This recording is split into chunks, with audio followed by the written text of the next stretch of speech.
A gente sempre gostou de explorar lugares novos, principalmente aqueles mais isolados e cheios de natureza. Naquele feriado, decidimos que seria a vez da Chapada dos Veadeiros. Era o tipo de lugar que prometia aventura e sossego ao mesmo tempo, sabe? Aquele verde intenso, as cachoeiras escondidas e o céu limpo que à noite mostravam um tapete de estrelas. Parecia perfeito. Éramos 4 amigos, com a mochila nas costas, prontos para enfrentar as trilhas. Estávamos animados e até um pouco deslumbrados. A cada passo, descobríamos uma beleza nova e o som da natureza, aquele silêncio interrompido pelo canto dos pássaros e o farfalhar das folhas, nos fazia sentir parte daquele cenário intocado. A gente tinha planejado seguir uma trilha menos conhecida que os guias locais mencionaram, mas sem muitos detalhes. Eles só disseram que era longa, mas com vistas espetaculares e cachoeiras isoladas, onde quase ninguém ia. Pra gente, era um prato cheio. No começo, tudo era risada, piada e conversa. O clima estava bom, e a gente ia parando aqui e ali para tirar foto e admirar a paisagem. Mal sabíamos que aquela trilha, com o passar das horas, ia ganhar um ar diferente, algo que começou a nos deixar inquietos. E, a cada passo, a sensação de estar sendo observado crescia, mesmo que a gente fingisse não notar. Eu não sabia ainda, mas aquela viagem ia mudar a forma como eu encarava esses lugares isolados. Porque a gente não voltaria de lá do jeito que chegou. Depois de algumas horas de caminhada, o clima começou a mudar. As nuvens ficaram mais densas e o vento, que antes era uma brisa tranquila, passou a soprar mais forte. A gente sabia que a previsão do tempo apontava algumas chuvas para o fim de semana, mas parecia que ia chegar mais cedo. Mesmo assim, decidimos seguir em frente. A trilha continuava a nos fascinar com as paisagens, e ninguém queria admitir que o tempo ruim estava começando a incomodar. O problema é que, conforme o céu escurecia, o caminho também parecia mais difícil de seguir. Árvores e pedras, que antes eram fáceis de identificar, começaram a se misturar em sombras. Como se o próprio ambiente estivesse nos pregando uma peça. Foi quando um dos nossos amigos, o Madóis, que sempre ficava mais à frente liderando o grupo, comentou que estava com uma sensação esquisita. Vocês não sentem como se a gente estivesse, sei lá, perdendo o rumo? Ele disse, rindo meio nervoso.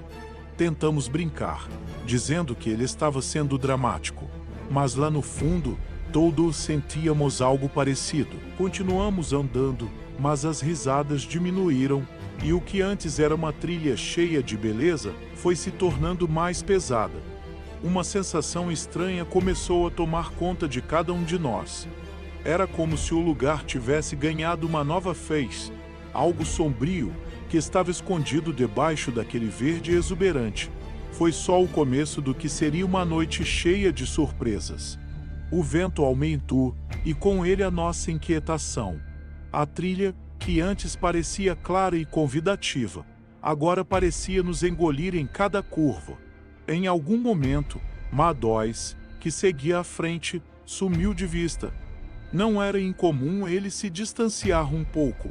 Sempre foi o mais rápido do grupo e gostava de explorar sozinho.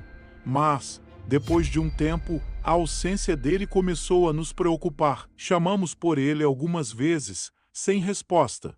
O som da nossa voz parecia se perder na imensidão da mata, abafado pelo vento e pelas árvores que balançavam, como se o lugar absorvesse nossos gritos.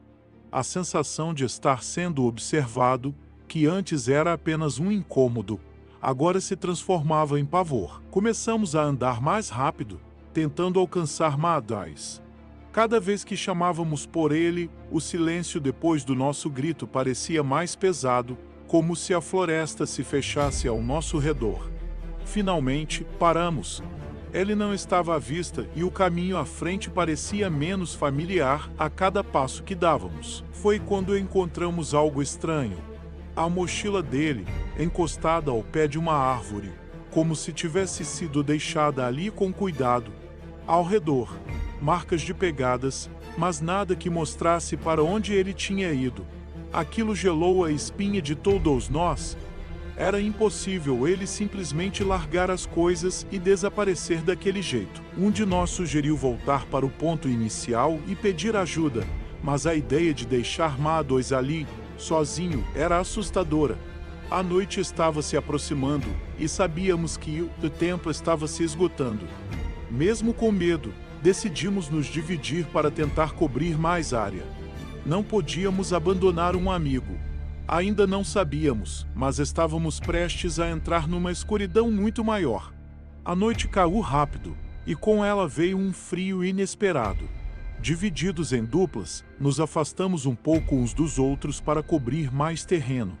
Cada um de nós segurava uma lanterna, mas a luz parecia ser engolida pela escuridão ao redor. Gritávamos pelo Ma2, mas nossas vozes ecoavam sem resposta, apenas se misturando com os sons noturnos da floresta. O silêncio era tão pesado que até o som das nossas próprias pegadas parecia estranho, como se estivéssemos invadindo um lugar que não queria a nossa presença. Em um certo ponto, comecei a me perguntar se aquilo era uma boa ideia. Se Ma2 estivesse realmente perdido, o mais sensato seria chamar ajuda. Mas, ao mesmo tempo, algo me dizia que já era tarde demais para voltar. Caminhando pela mata densa, minha lanterna captou algo brilhante entre as folhas, uma pequena pulseira de couro que Ma2 usava. Peguei o objeto, sentindo um arrepio correr pela espinha. Aquilo era um sinal, mas onde ele estaria? Quanto mais avançávamos, mais o ambiente ao redor parecia diferente, distorcido, como se estivéssemos entrando em outro lugar, longe da trilha original. Comecei a sentir uma presença, algo invisível que parecia nos observar, atento a cada movimento. Era uma sensação sufocante, como se a própria floresta estivesse nos observando, prendendo-nos ali. À medida que as horas passavam, o medo se transformava em desespero. Olhei para o meu amigo ao lado e percebi que ele também estava em choque, os olhos arregalados. A floresta ao nosso redor já não parecia apenas uma floresta, era algo vivo e a cada segundo parecia que ela estava nos engolindo. O silêncio absoluto da floresta foi interrompido por um som baixo, quase um sussurro distante. No começo, achamos que era o vento entre as árvores, mas aquele som, ele tinha algo de diferente. Parecia um murmúrio, como se vozes estivessem falando, mas em um tom tão baixo e distorcido que era impossível entender o que diziam. Meu amigo e eu trocamos um olhar nervoso. Ele sussurrou, quase sem voz. Você também está ouvindo isso, né? Eu apenas assenti, sentindo um frio na espinha que não me deixava pensar direito. Estávamos ali, no meio da escuridão, com as lanternas tremendo em nossas mãos, e o som continuava, vindo de algum lugar à nossa frente, como um chamado sombrio. Tomamos coragem e seguimos na direção do som, torcendo para que aquilo pudesse nos levar até Ma2. A cada passo, o som ficava mais nítido, mas mais perturbador também.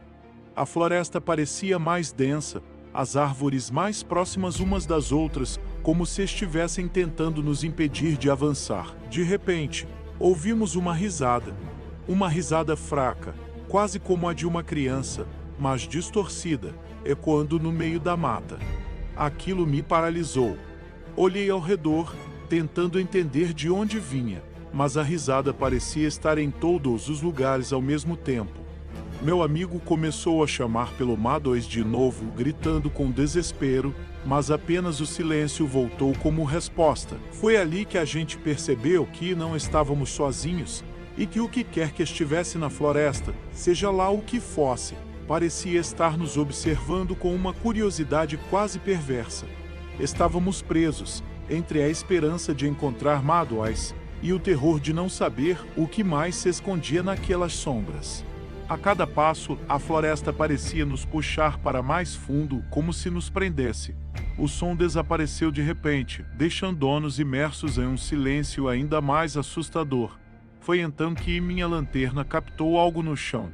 Uma pegada funda na terra, diferente das marcas que já havíamos feito. Me abaixei para olhar de perto, e meu amigo sussurrou atrás de mim, com a voz trêmula.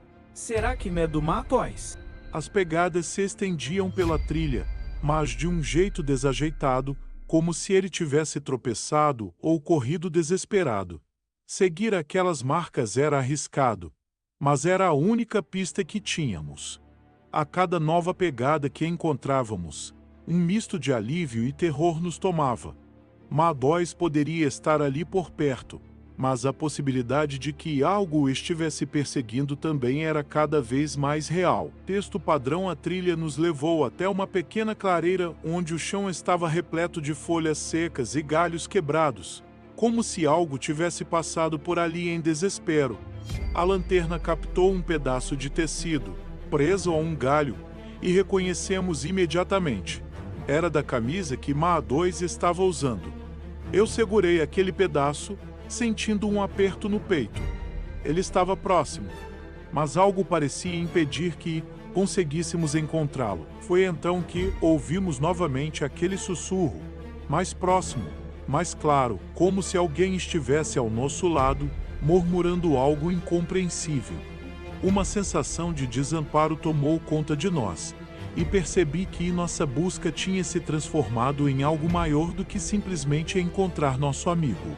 O sussurro foi se intensificando, e a clareira ao nosso redor parecia se fechar, como se as sombras das árvores ganhassem vida.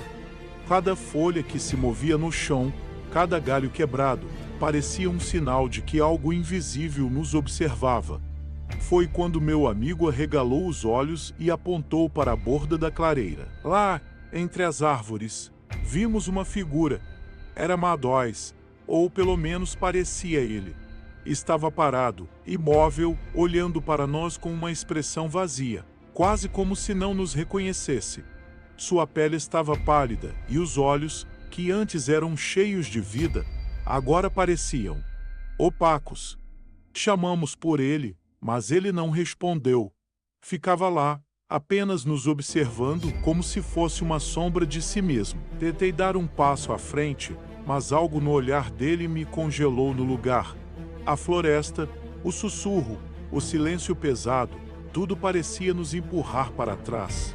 Meu amigo, desesperado, tentou correr até Ma2, mas a figura simplesmente desapareceu entre as árvores, como uma miragem se dissolvendo no ar. Nosso coração estava disparado e uma sensação terrível de perda se misturava com o medo crescente. Gritamos.